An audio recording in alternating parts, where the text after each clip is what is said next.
بسم اللہ الرحمن الرحیم۔ سامعین و ناظرین، اس کائنات میں ایسے لوگ بھی آئے جنہوں نے پوری روح زمین پر حکومت بادشاہت کی، جن کو اللہ رب العالمین نے پوری روح زمین کی بادشاہت عطا فرمائی، اور ان لوگوں میں سے بعض لوگ ایسے بھی تھے جنہوں نے بادشاہت کے ہوتے ہوئے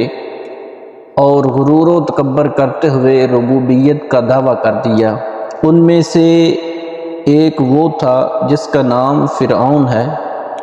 اور حضرت موسیٰ علیہ السلام کے زمانے میں تھا،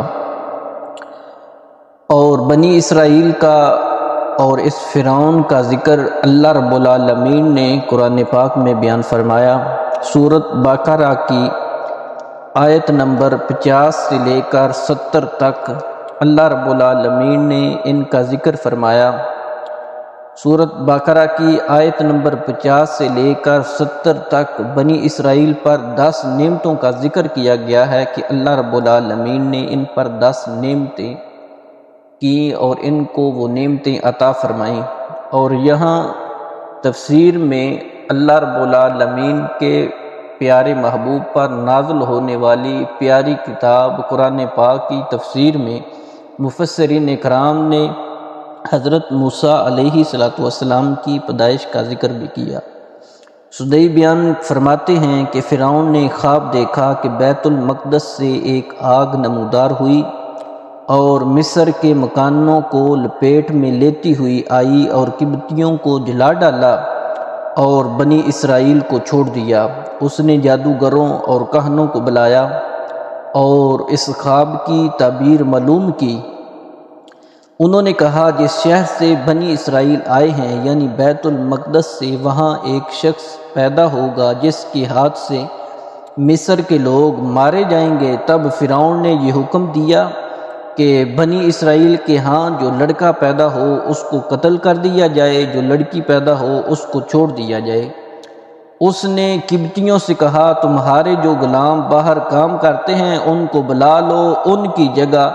بنی اسرائیل سے کام لو، اور ان سے ذلیل کام رذیل کام جو ہیں وہ ان سے لو، جس کا ذکر اللہ رب العالمین نے قرآن پاک میں بیان فرمایا۔ اللہ رب العالمین نے فرمایا کہ فرعون نے زمین میں سرکشی کی اور اس نے اپنے اہل زمین میں الگ الگ گروہ کر کے ان میں ایک گروہ بنی اسرائیل کو کمزور کر رکھا تھا۔ ان کے بیٹوں کو ذبح کرتا اور ان کی عورتوں کو زندہ چھوڑ دیتا۔ بنی اسرائیل کے بیٹے مارے جا رہے تھے اور بنی اسرائیل کے بوڑھے قضائے الہی سے مر رہے تھے، ان میں سے کوئی بچہ بڑا نہیں ہوتا تھا۔ تب قبطیوں نے کہا کہ بنی اسرائیل کے بچے بڑے نہیں ہو رہے اور بوڑھے مر رہے تھے،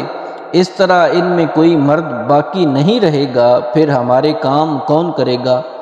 تب فرعون نے حکم دیا کہ 1 سال بنی اسرائیل کے بیٹے ذبح کر دیے جائیں اور 1 سال چھوڑ دیے جائیں۔ جس سال وہ ذبح نہیں کرتے تھے اس سال حضرت ہارون علیہ السلام پیدا ہوئے، ان کو چھوڑ دیا گیا۔ جس سال بچوں کو ذبح کیا جانا تھا اس سال حضرت موسیٰ علیہ السلام پیدا ہوئے۔ جب موسیٰ علیہ السلام پیدا ہوئے تو آپ کی والدہ نے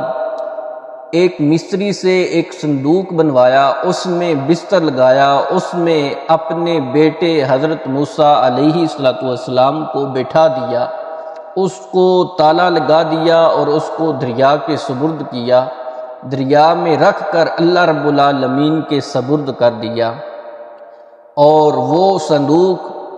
اس دریا میں بہتا ہوا فرعون کے محل کے قریب سے گزر رہا تھا۔ اس کو دیکھنے والوں نے جب دیکھا تو اٹھا کے لے آئے،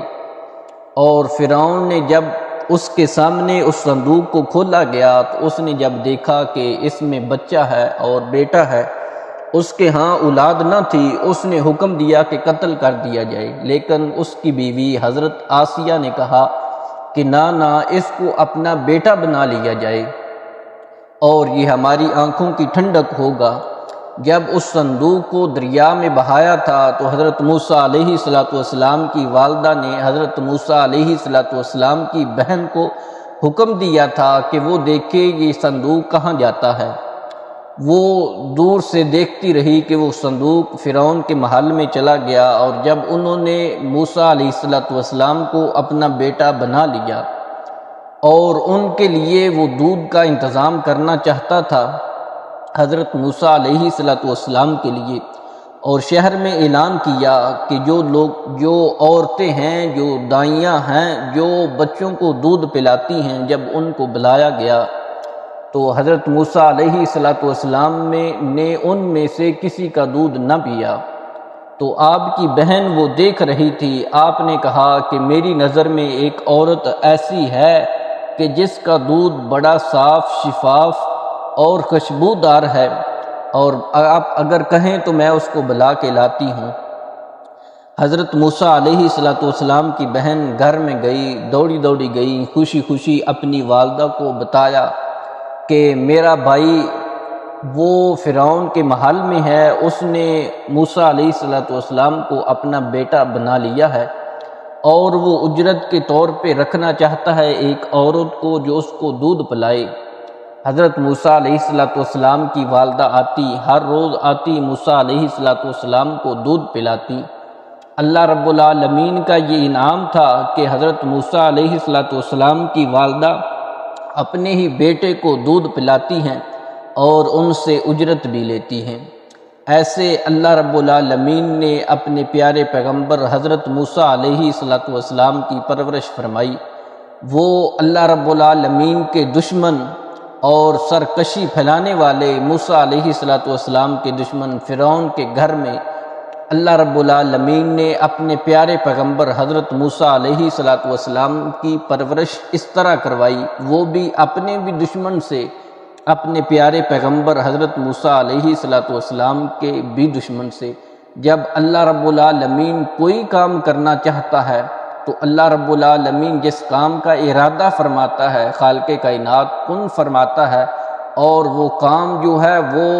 1 سینکڑ کے کروڑ میں حصے سے پہلے بھی وہ کام جو ہے وہ طے ہو جاتا ہے، اور اللہ رب العالمین کی ذات جو کرنا چاہتی ہے وہ ضرور ہوتا ہے، اور جو کام اللہ رب العالمین کی ذات نہیں کرنا چاہتی